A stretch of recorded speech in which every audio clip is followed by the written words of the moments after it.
Como lidar então, por exemplo, com João 3,16?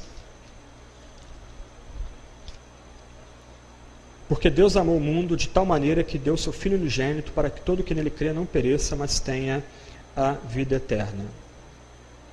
E aí, como lidar com isso aí? Deus amou o mundo de tal maneira que deu seu Filho unigênito para que todo que nele crê não pereça, mas tenha a vida eterna. Será que o texto, por exemplo, a gente lê em Romanos 5, que o amor de Deus é derramado sobre aqueles que receberam o Espírito Santo? Como é que Deus pode amar todo mundo de forma indiscriminada e, do outro lado, a mesma Bíblia ensinar que somente aqueles que creem recebem esse amor divino? Tornar a coisa um pouco mais complicada, olhando João mesmo, João 3,36.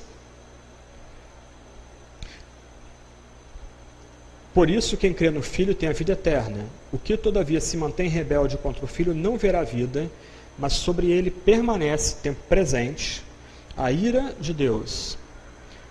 Como Deus pode amar todo mundo, se há em todo esse mundo aqueles que não creem e Deus já está irado contra eles?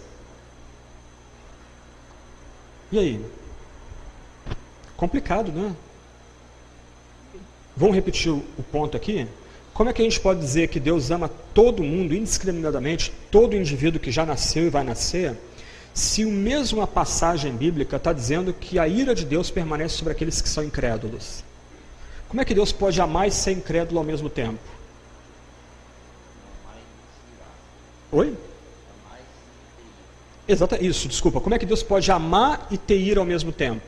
E mais, como é que Deus pode amar e ter ira se o próprio João, em 1 João 2, diz que Deus propiciou o pecado, os nossos pecados do mundo inteiro? Lembra o que é propiciação? A ira satisfeita, a ira é removida. A gente não tem mais a face da ira de Deus, a gente tem a face do amor. Ou os autores bíblicos comeram mosca aqui, o apóstolo escrevendo engoliu a mosca e está se contradizendo, ou nós estamos entendendo errado o texto bíblico. Ok, vamos olhar o texto de forma mais ampla. Quem é João? Ele é israelita. Ele, até o tempo de encontrar Jesus, foi criado num universo extremamente restritivo, exclusivista. Na época de João, a salvação era só para os judeus e só para os membros visíveis da aliança. Para ser salvo, lembra de Salmo 100? A pessoa tem que vir para Israel. A pessoa tem que vir para o templo. O gentio era expulso do templo se ele não fizesse os seus pactos, os juramentos e não fosse circuncidado. A pessoa tinha que ser membro de Israel. Só que agora esse homem, João, ele agora é bispo ou presbítero da igreja em Éfeso, na Turquia. Ele está lidando com pessoas que são estranhas ao povo de Israel. Ele está lidando com aquilo que os israelitas chamavam de gentios. O que o apóstolo João quer ensinar para a gente aqui? O apóstolo João quer ensinar que Deus ama, como ele diz em Apocalipse capítulo 7, homens e mulheres de toda raça, tribo, língua e nação. Deus ama homens e mulheres de toda etnia.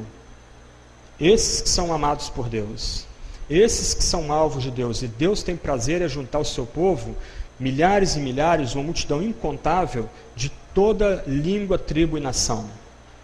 O que o apóstolo está lembrando para nós aqui, quando ele fala de Deus amar o mundo, é que Deus ama toda a categoria de pessoas, todo tipo de pessoas, e não todas as pessoas indiscriminadamente. Eu não tenho tempo para examinar isso no Novo Testamento, mas a palavra todos do Novo Testamento nunca é empregada para descrever todo tipo de pessoa, todas as pessoas indiscriminadamente. Você depois pode ir examinando o todos, é como a gente muitas vezes usa de forma coloquial. Vamos ter uma reunião aqui na igreja, aí o líder pergunta, todos estão presentes? São todos membros da igreja que estão presentes? São todas as pessoas daquele departamento que estão presentes? São todas as pessoas que foram convidadas que estão presentes? Todo mundo detesta o time X. Será que todo mundo indiscriminadamente detesta aquele time? Quer dizer, nem mesmo nós usamos todo de forma absoluta. Deus amou o mundo. Essa é uma verdade central. O Criador ama a criação. E Deus ama homens e mulheres de toda raça, tribo, língua e nação. Dessa forma, a gente consegue harmonizar o verso 16 com o verso 36. Aqueles que creem de toda língua, tribo e nação receberão já nessa vida a vida eterna. Aqueles de toda raça, tribo, língua e nação que permanecem em incredulidade já têm a ira de Deus sobre si. O pecado de uns foi propiciado. É a linguagem de João na sua primeira epístola. O pecado dos que creem foi propiciado no madeiro. Aqueles que permanecem em incredulidade não tiveram a ira satisfeita. Antes essa ira, esse desprazer divino permanece sobre eles.